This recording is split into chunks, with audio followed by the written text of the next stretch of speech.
हाम्रो देशै नभए त विदेश जाने हुन्थ्यो। देश हिँड्छ हामी कहाँ जानु। केटा यार गाउँघरतिर बस्नु लागेको पनि धेरै वर्ष भइसक्यो।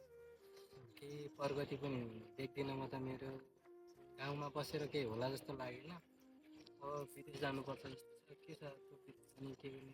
म त जान्छु होला यार अब केही समय। जान सक्छु विदेश। विदेशको आले पनि खासै त्यति धेरै उथल गरे जस्तो देखिँदैन। त्यही भएर अब विदेश यहाँ जानु बसेर पनि त अब होला जस्तो त मैले माने छैन। मेरो बसेर त मेरो अब हकमा अहिलेसम्म भइरहेछ, गरिरहेछ है। योभन्दा के हुन्थ्यो र। अटो किनेको छ, गरेको छ, यो त्यो अनि म नेपाल बसी नै हुन्छु यो प्रगति गरिरहेको छु भने। त्यही त्यो त हो। सामान्य चोटपटक त जसलाई लागिहाल्छ त्यो ठुलो होइन। विदेशतिर गएर केही हुन्न यार। त्यही जाने ठाउँ होइन। अब हाम्रो देशै नभए त विदेश जाने हुन्थ्यो। देश हिँड्छ हामी कहाँ जानु।